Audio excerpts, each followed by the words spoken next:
الحصۃ الثالثہ الضمائر المنفصلہ اور الضمائر المتصلہ۔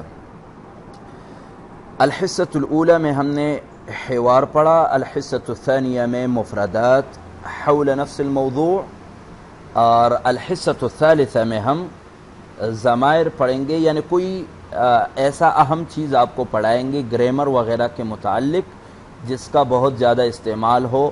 تو آج کے سبق میں ہم پڑھیں گے الحصۃ الثالثہ میں الضمائر المنفصلہ۔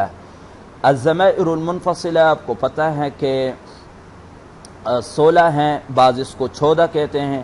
جو 14 کہتے ہیں وہ انا اور نحن کو ایک مرتبہ شمار کرتے ہیں، ہم اس کو 16 پڑھتے ہیں کیونکہ مذکر کے بھی 8 ہیں، مؤنث کے بھی 8 ہیں۔ مذکر کے ضمائر یہ ہیں ہوا، ہما، ہم، انت، انتما، انتم، انا، نحن۔ ہوا، ہما، ہم یہ غائب کے لیے ہیں، مفرد تثنیہ جمع۔ انت، انتما، انتم مخاطب کے لیے، انا، نحن واحد متکلم جمع متکلم۔ ہیا، ہما، ہن غائب مؤنث، انتی، انتما، انتن غائب مخاطب، انا، نحن یعنی مؤنث مخاطب، اور انا، نحن متکلم مؤنث کے لیے، ٹھیک ہے۔ ان ضمائر کا بھی عربی میں بہت زیادہ استعمال ہوتا ہے، تو اس کا سیکھنا بہت لازمی ہے۔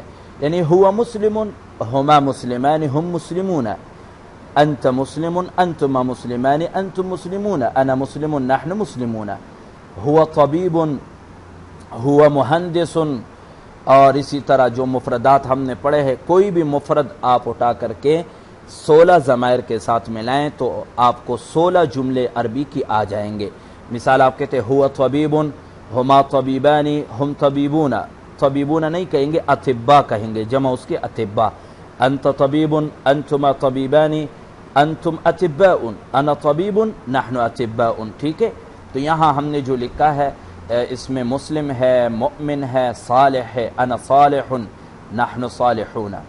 ہی کے ساتھ ہی طالبۃ، ہما طالبتان، ہن طالبات۔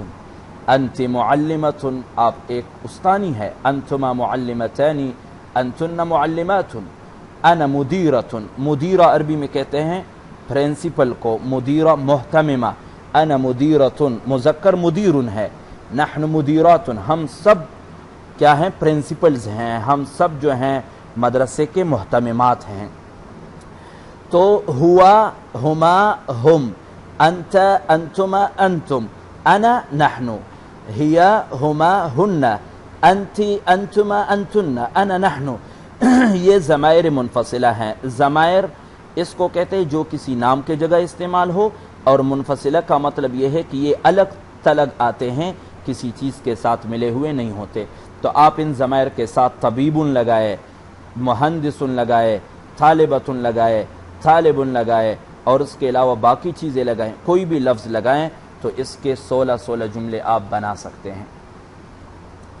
دوسری قسم ضمائر کی ہیں الضمائر المتصلہ، یعنی وہ ضمائر جو کہ ملے ہوئے ہو کسی چیز کے ساتھ، اسم کے ساتھ ملے ہوئے ہو، یا کسی حرف جر کے ساتھ ملے ہوئے ہو، یا حروف مشبہ بالفعل ان، انک، ان، لیت، لکن، لعل کے ساتھ ملے ہوئے ہو، یا فعل کے ساتھ ملے ہوئے ہو جیسے ضربہ، ضربہما۔ تو مطلب یہ ہوا ضمائر متصلہ وہ ضمائر جو کسی لفظ کے ساتھ ملے ہوئے ہو۔ اس کے قرآن میں بہت زیادہ استعمال ہے، ضمائر متصلہ کے بھی اور ضمائر منفصلہ کے بھی۔ ضمائر متصلہ بھی 16 ہیں، جن میں سے 8 مذکر کے لیے ہے، 8 مؤنث کے لیے ہیں۔ جو مذکر کے لیے ہے وہ یہ ہے ہو، وہ اس ایک مرد کا، ہما ان 2 مردوں کا، ہم، کھا، کھما، کھم، یی، نا، یی، نا، اور مؤنث کا ہا، ہما، ہن، کی، کھما، کھننا، یی، نا۔ ہو کا معنی ہے اس ایک کا، کتابہ اس ایک مرد کا کتاب، کتابہما، کتابہم۔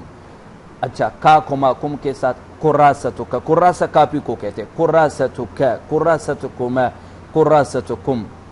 جوال کہتے ہیں موبائل کو، جوالی میرا موبائل، جوالنا ہم سب کا موبائل۔ ہا یعنی قلمہا، قلمہما، قلمہن۔ خمارو کی، خمار کہتے ہیں دوپٹہ کو، خمارو کی آپ کا دوپٹہ، این خمارو کی آپ کا دوپٹہ کہاں ہے، این خمارکما، آپ دونوں کا دوپٹہ کہاں ہے؟ خمارکن، آپ سب کا دوپٹہ۔ سوار کہتے ہیں کنگن کو، سواری میرا کنگن، سوارنا ہم سب کا کنگن۔ تو خلاصہ یہ ہوا کہ الحصۃ الثالثہ میں جو ہم آپ کو گرامر یا کچھ مفید چیزیں پڑھائیں گے جس کو آپ نے سمجھنا ہے، یاد کرنا ہے، سنانا لازمی نہیں ہے۔ اگر کوئی طالبہ یا کوئی طالب علم تینوں حصے سناتے ہیں بہت اچھی بات ہے، ہم ان کی حوصلہ افزائی کریں گے، لیکن جو یاد کرنے کی چیز ہے، سنانے کا چیز ہے، وہ ہے الحصۃ الاولی حوار۔ الحصۃ الثانیہ ثالثہ کو خود یاد کر کے بول چال میں لکھنے کے اندر بہت زیادہ استعمال کریں گے تاکہ ہمارے پاس ذخیرہ الفاظ بھی ہو، بولنے کے لیے ہمارے پاس ہم چھوٹے چھوٹے جملے خود بنا سکیں۔ تو یہ ضمائر کا استعمال بھی چونکہ بہت زیادہ ہیں قرآن میں بھی اور ویسے بھی باتوں میں بھی، عربی میں بھی، لہٰذا ہم اس کا استعمال ہمیں سیکھنا چاہیے اور اس کے بولنے کا ہمیں اہتمام کرنا چاہیے۔ اور اسی کے ساتھ جو ہیں آج الحمدللہ ہمارا یہ پہلا جو درس تھا وہ اختتام کو پہنچا، اور آپ نے جو ہے امید ہے کہ انشاءاللہ آپ کو یہ درس جو ہیں سمجھ آ چکا ہوگا۔ الحصۃ الثالثہ بھی، تو الحصۃ الثالثہ بھی آپ نے جو ہیں یاد کرنا ہے اور اس کو بہت زیادہ استعمال کرنا ہے۔ وآخر دعوانا ان الحمدللہ رب العالمین۔